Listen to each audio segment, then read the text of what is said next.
Pessoal, agora como terceiro exemplo, a gente vai resolver a transformada de Fourier da função sinc, que, como vocês podem perceber, é uma função bem parecida com a função sampling, que foi a função que resultou a transformada de Fourier do exemplo anterior, exemplo 2.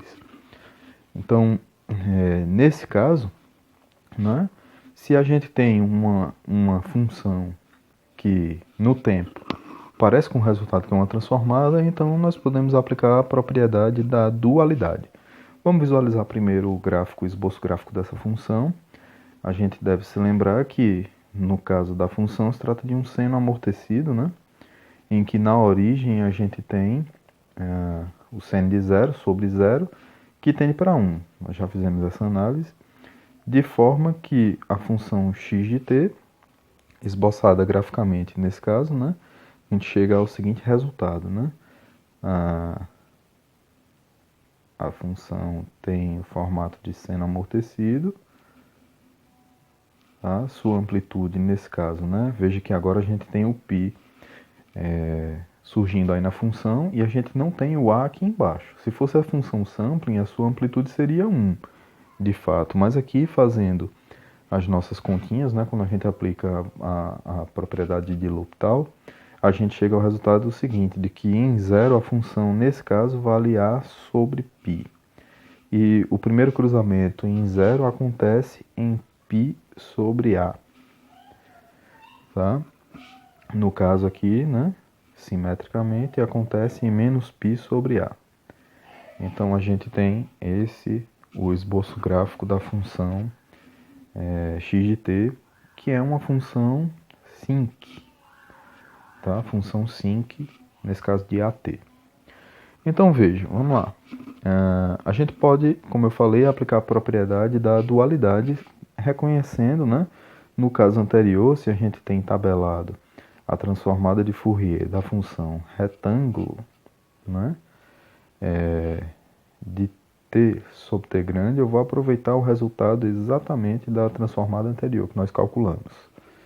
Tá certo? Então a gente viu que naquele caso, né, o resultado dava t, deixa eu aumentar aqui um pouquinho, t grande vezes a sampling, né, que nesse caso se referia ao seno de ômega t grande sobre 2 sobre ômega,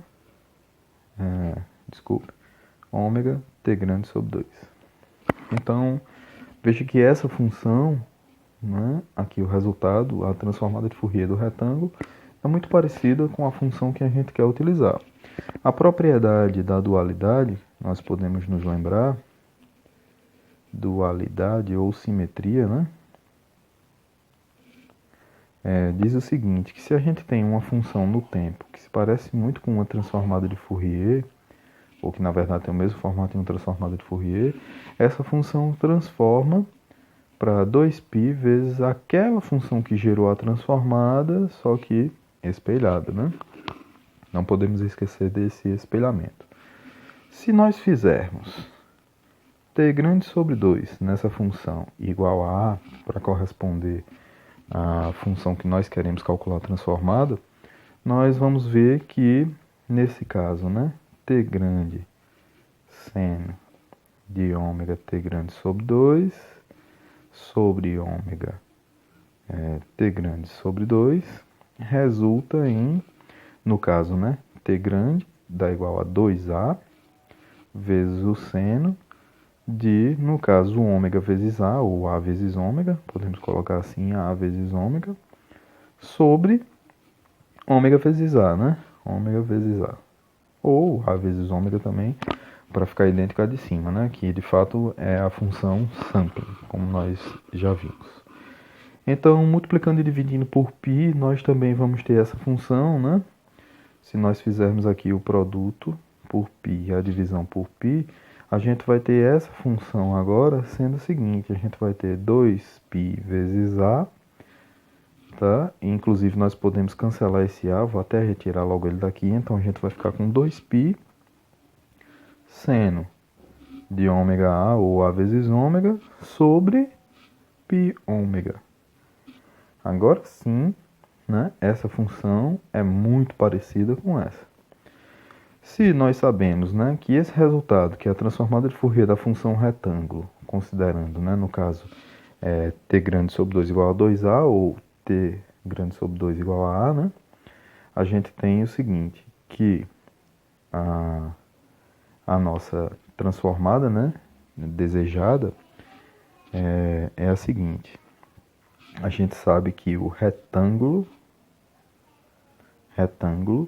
de t sobre, aí veja, sobre t grande mais t grande a gente viu que é 2a. Então, retângulo com largura de 2a transforma para 2π vezes, no caso, seno de ômega a sobre π ômega. Nós manipulamos um pouco, chegamos a esse resultado. Então, isso significa o seguinte, que se nós dividirmos por 2π dos dois lados dessa expressão, nós podemos fazer isso, porque a transformada de Fourier é linear, né? Então, nós vamos ter o seguinte, 1 sobre 2π vezes o retângulo de t sobre 2a, transforma, nesse caso, o 2π agora vai embora, né? Com 2π que a gente vai dividir, transforma para o seno de ômega a sobre π ômega, que é, nesse caso, a função que nós precisamos calcular transformada. Ou seja, nós podemos dizer o seguinte, que a nossa função, sendo no caso, x de t, né? Vamos dizer o seguinte, que g grande de t é igual a seno, que é a nossa x de t, seno de at sobre πt. Tá? Então, pela propriedade, nós podemos dizer o seguinte, que a nossa x de ômega, que agora é a transformada de x, só lembrando, é nosso sinal que a gente quer calcular a transformada, né? Eu estou usando ele como se fosse g grande de t. Então, ele vai ser igual no caso, né? Só lembrando que isso aqui transforma para no caso, 2π gzinho de menos ômega, né? Tá certo? Então, só lembrando que se g grande é a função sinc, então gzinho é o retângulo, né? Então, nosso x de ômega transforma, no caso, para 2π, que é da propriedade, vezes 1 sobre 2π, que é o gzinho, ó, que está do lado de cá. Tá certo? Então, gzinho, que é 1 sobre 2π, vezes o retângulo de t sobre 2a. Tudo bem, né? Até agora? Que, na verdade, né, só corrigindo aqui uma parte, né? Na verdade, não é retângulo de t, né? Porque veja que é gzinho aplicado em ômega. Então, a gente tem retângulo de menos ômega sobre 2a, que é aquela função que nós tínhamos antes. Então, veja, o 2π vai embora com 2π e a gente fica aqui somente com função retângulo de menos ômega sobre 2a. Mas você deve se lembrar que a função retângulo, que gerou, né, a função sinc ou a função sampling como transformada, é uma função par. O que significa, nesse caso, que x de ômega pode ser descrito como a função retângulo de ômega sobre 2a, já que ela é uma função par. Então, o espelhamento dela dá ela própria. Tá ok? Então, nesse caso, como é uma função real, podemos também esboçar graficamente x de ômega, e a gente tem como resultado um retângulo de amplitude unitária, né? Um retângulo unitário, e a sua largura é 2a, ou seja, ele vai de menos a até a. Tá certo? Então, esse é o retângulo. Desculpe mais uma vez, esse é um gráfico de x em função de ômega. e não de t. Não é? Então a gente tem aí x de ômega em função de ômega. Né? E é isso. Veja que nesse caso a função sampling ou a função sinc, né, que tem o mesmo formato, geraram como se fosse transformada uma função retângulo. E a função sampling, né, a largura desse pulso principal era inversamente proporcional a A. Pela propriedade da dualidade, também nós vimos que a transformada de Fourier fica proporcional, a sua largura fica agora proporcional diretamente a A. Então veja que esse é mais um resultado interessante da transformada de Fourier. Bom, é isso, pessoal.